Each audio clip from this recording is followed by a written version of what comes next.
Welcome to Holy Babble, where I express my thoughts and opinions on religious doctrine and culture, and how sometimes what is taught to us in church could be seen more as a babble than Bible. I'll let you decide that. Today, my topic is called Gayfully Made with God's Defects.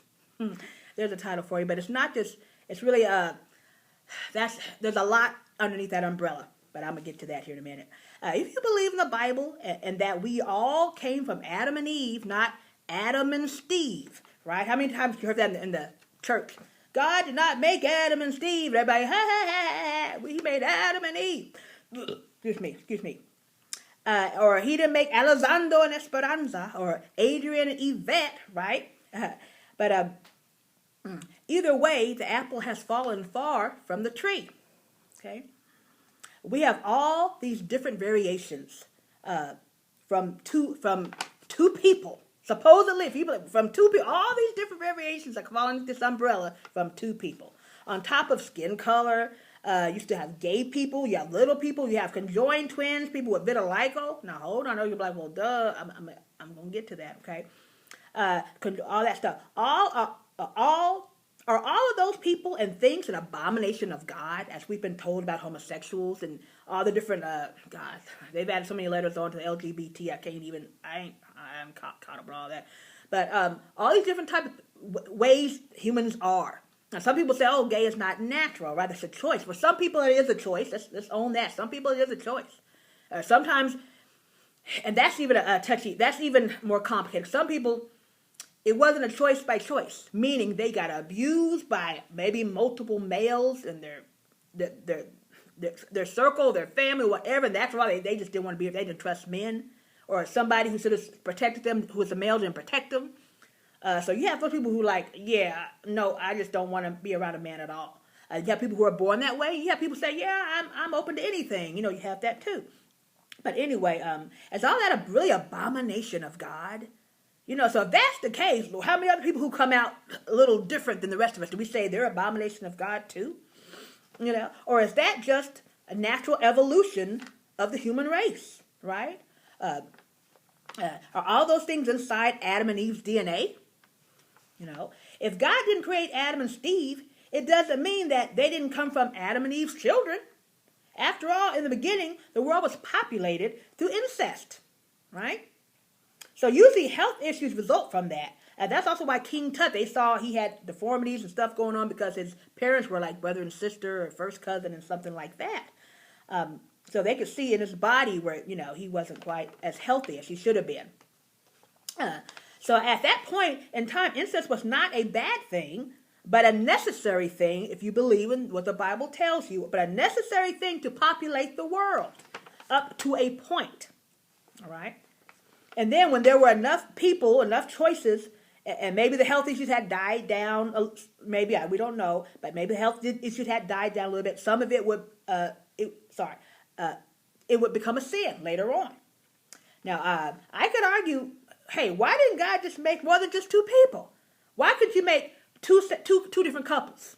And those couples, when they have children, their children can intermingle, right? So it's not, your mom and the son, or not the dad and the daughter, right? Why could he make another set of Adam and Eve, make Yvette and Adrian, and make Esperanza and Alessandro? And so they could all mix and make different cult ethnicities of Adam and Eve, right? He could have did that. But were there birth defects in the first generations of humans with all that incest going on? Or in the first generation of children? Or did God only have that come about once incest was a sin? Meaning he did something to our DNA, like once we had enough people on earth to say, okay, now, y'all got no excuse to still be commingling like that. Y'all spread out, Now if you do it, you're going to be messed up, right? I wanted to use the Adam and Steve reference because there are just as many things that we could substitute for that, okay? We don't know what all was in Adam and Eve's DNA, what not. Their children's, we don't know. Was Adam white and Eve black? Or Oriental, Indian? Was one of them a little person? Was Adam 6'4" basketball player and Eve was a cheerleader? We have so many different variations of people because we have very tall people, very short people, skinny people, large, deaf people, people can't hear, very good, or is that just how our genes morph and change over time? Uh, are they just birth defects? Is being gay a birth defect? It's like conjoined twins. Just like being deaf is a birth, or something with your eggs didn't part right, didn't separate or whatever, and that's what that came. It's a birth defect, it's a gene defect, whatnot. Just like being born, like say deaf, blind, or a little person. Is a little person an abomination of God? God didn't make this. When they used to call them midgets, now they're little people. God didn't make that. That's not right. You don't look like everybody else. That's an abomination of God. So we stone them, because you don't look the way that, is that God's image too?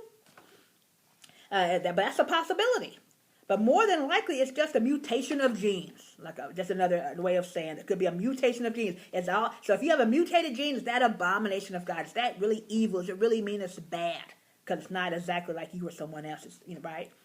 The same viruses can mutate. Viruses can mutate into something different also. We learned that through Corona. Started out with Corona, then the virus mutated through people who had been vaccinated, or just a different body with different DNA going on. The viruses did something different, that one person's body that created, then the Gamma, then the Delta, then I don't remember, Sigma-Chi, and F110, something, whatever. All that is almost like the human race. Just like sometimes you have start out with a red rose, and all of a sudden one day a pink rose comes up. And that's before you had pink rose seeds, You're like, where did this pink rose come from? Is that abomination of God? Because the rose didn't come out red. This one rose came out pink or yellow.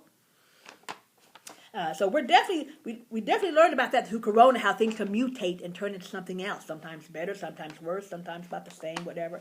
A dog can give birth to a litter of pups that can come out with different color patterns. Some solid, some spotted. They may get a completely different color from the mom or dad. Different color from the mom and dad. Is that abomination? Is the mama dog supposed to kill all the puppies that don't look exactly like her or the dad? Right? Yeah. She's like, I don't know where you came from now. I know where I've been, where I haven't. Is that abomination? But the dog will go, ruff, ruff, abomination. So people can also come out in a wide variety of ways. You've heard of people saying, hey, when your dad was younger, he had red hair. Turned black over time. No, I can say Prince William, or is it William? Or Harry has red hair. Some people can say, well, we don't know if she slept with somebody else with red hair. Some people are speculating